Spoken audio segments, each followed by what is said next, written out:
वापसी होगी। पार्टी की ओर से सांसद महोदय सुधांशु त्रिवेदी जी भी हमारे साथ जुड़ गए। सुधांशु जी, मेरा पहला सवाल तो आपसे यही है कि क्यों गिरिराज सिंह जी को ये आवश्यकता लगती है कि ये सही मौका है, देश में यूनिफॉर्म सिविल कोड लागू हो जाना चाहिए। और जो बात राशिद अल्वी जी कह रहे हैं कि ये क्योंकि देश में चुनाव चल रहे हैं इसलिए अब आपको ये मुद्दा समझ में आ रहा है उठाना। देखिए, जो राशिद अल्वी जी ने बात कही वो बहुत भद्र व्यक्ति हैं, तो मैं उसका जवाब देता हूँ। पहली बात, गिरिराज सिंह ने नहीं कहा है सिर्फ अकेले यूनिफॉर्म सिविल कोड होना चाहिए। एक नहीं अनेक अवसरों पर सर्वोच्च न्यायालय ने कहा, भारत के संविधान के नीति निर्देशक तत्वों में है कि यूनिफॉर्म सिविल कोड होना चाहिए। इसलिए जब ऐसी कोई बात आती है कि हम सब स्कूल में पढ़े हैं मीनाक्षी जी, यूनिफॉर्म शब्द का अर्थ क्या है? एक समान, यानी सारे बच्चों की ड्रेस एक समान दिखे, किसी में कोई भेदभाव न दिखे, इसलिए यूनिफॉर्म की अवधारणा की गई। जिनको यूनिफॉर्म की अवधारणा से समस्या है उन्हीं को यूनिफॉर्म सिविल कोड से समस्या है। और समस्या इनको किससे नहीं है? ये वही लोग हैं जिनको वंदे मातरम बोलने से समस्या थी, जो कहते थे राष्ट्रगान पे खड़े होना चाहिए, ये कौन से संविधान के क्लॉज में लिखा है, जो कहते थे कि झंडे के सामने हमें वो करना है, वो कहां लिखा, जो कहते हैं कि हमको भारत माता की जय बोलने में समस्या। तो ये एक स्पेसिफिक तबका है। रही बात इसकी, उन्होंने कहा चुनाव की जो बात, तो मैं विनम्रता से याद दिलाना चाहता हूं राशिद अल्वी साहब, ये अयोध्या राइजिंग किताब चुनाव के समय किसने लिखी? सलमान खुर्शीद। उसमें हिंदू बोको हराम किसने प्रयोग किया? सलमान खुर्शीद ने।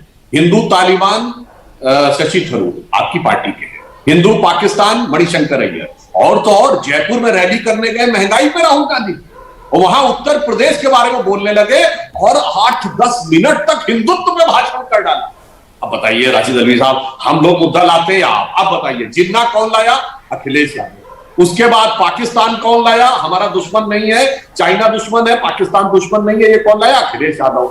4 बीवियां नहीं रख पाओगे, कॉमन सिविल कोड आ जाएगा। केटी हसन समाजवादी पार्टी के सांसद। आप बताइए, बाबरी मस्जिद मेरे दिल में है, शफीकुर रहमान बर्ग। अब इसमें हम कहां हैं बताइए? ठीक है सर, नहीं मैं आज इस चर्चा को चुनाव पर केंद्रित नहीं करते हुए केवल यूनिफॉर्म सिविल कोड पर रखना चाहती हूँ। माजिद मेमन साहब भी हमारे साथ जुड़े हुए हैं, आप एनसीपी के नेता हैं, पूर्व सांसद रहे।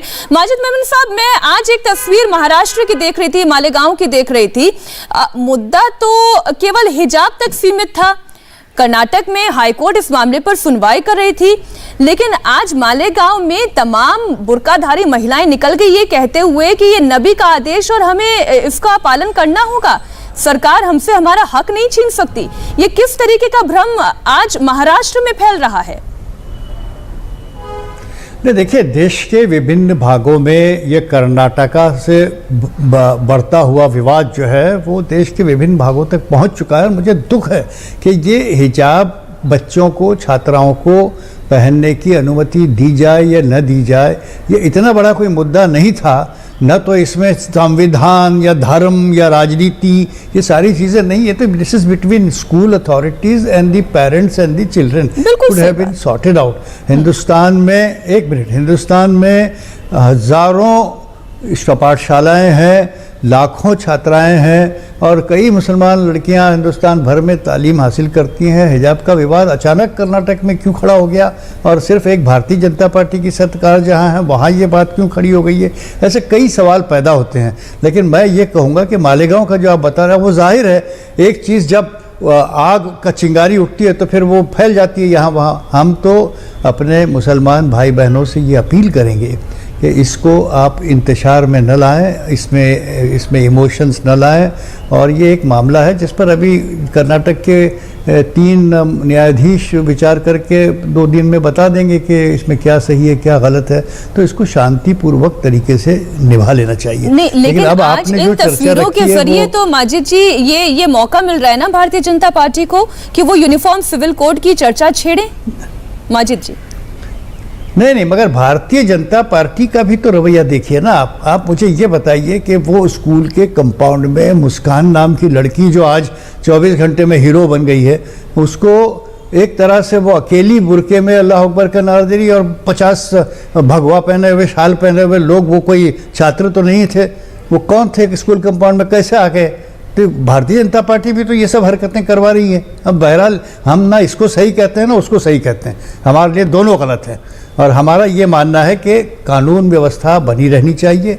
खून खराबा नहीं होना चाहिए, फसादात नहीं होना चाहिए, मिलजुल कर बैठकर कानून, संविधान और देश के हित में जो है वो तय किया जाए। और अब क्या आप common uniform civil code civil होना कोड की चाहिए, बात सर? करते हैं, हम तैयार हैं यूनिफॉर्म सिविल कोड पर बहस करने के लिए। आप मुझसे सवाल पूछें। जी, बिल्कुल। संविधान की थोड़ी बहुत जानकारी मुझे है, मैंने 50 साल भारत में वकालत की है। बिल्कुल बिल्कुल तो सर, मैं आपको इसी इस पर आपसे संदर्भ में सवाल भी कुछ पूछना रोशनी चाहती थी, डाल लेकिन सकता जरा हूं। नेटवर्क बैठकर वापस से जुड़ सुधांशु जाए। जी हो, हाँ, गिरिराज जी हो, फोन कोई भी हो, interrupt हो बात गया करें है। यूनिफॉर्म सिविल कोड पर। ठीक है। बल्कि मैं तो इनवाइट करूंगा आपको कि अगर आप वाकई में इतने उत्सुक हैं तो पहले आप संवैधानिक जो प्रावधान है उन्हें समझें। माजिद साहब देखिए, कि मेरा और आपके बीच का आपको संपर्क टूट गया है, आप यूनिफॉर्म मुझे सिविल सुन कोड नहीं पा रहे संविधान में होंगे, है, इसलिए संविधान मुझे अरे ना भाई, चाहते हुए भी संविधान- अब जो है मुझे फिलहाल आपकी बातों को यहीं पे विराम देना होगा।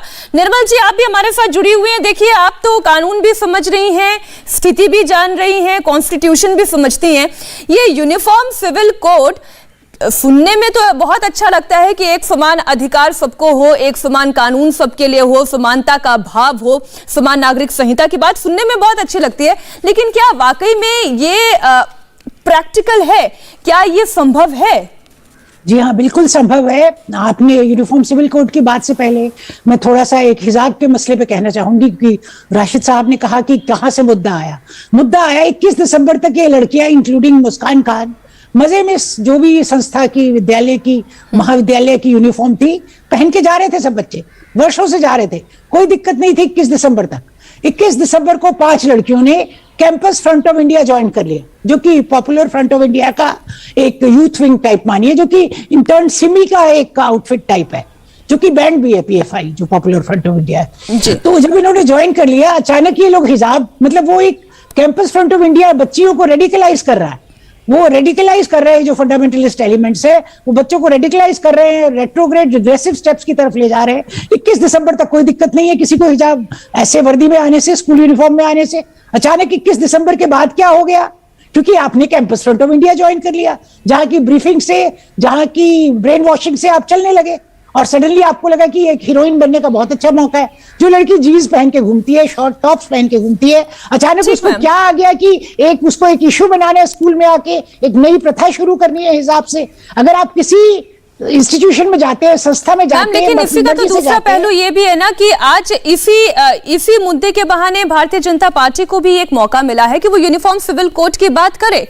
क्या ये प्रैक्टिकली पॉसिबल है? क्योंकि प्रिंसिपल्स में है। हाँ। और हमको यूनिफॉर्म सिविल कोड जरूर लागू करनी चाहिए। ये तो एक कोताही की गई शुरू में, एक लापरवाही, क्या जानबूझ के एक बदमाशी की गई संविधान के आरंभ में ही, कि आपने यूनिफॉर्म सिविल कोड, जब आपने हिंदू सक्सेशन एक्ट बनाया तो खाली हिंदुओं के लिए क्यों? उसी समय क्यों नहीं आपने एक सिविल कोड लाई कि आपका पर्सनल लॉ जो भी हो, आपका धर्म जो भी कहता हो, मनुस्मृति जो भी कहती हो, शरिया जो भी कहता हो, आपके गुरु ग्रंथ साहब जो भी कहते हो, पारसी तोरा जो भी है, जिसके भी जो भी कुछ कहता हो, आप क्योंकि भारतीय हैं, आपके इनहेरिटेंस के लॉज ये रहेंगे, आपके विवाह के लॉज ये रहेंगे, आपके डिवोर्स के लॉज ये रहेंगे, आपके तमाम जो आपका जो जीवन है, व्यक्तिगत जीवन के जो लॉज हैं, जहां उनमें कानून का इंटरेक्शन होता है, वो यूनिफॉर्म रहेगा, क्योंकि आप भारतीय नागरिक हैं।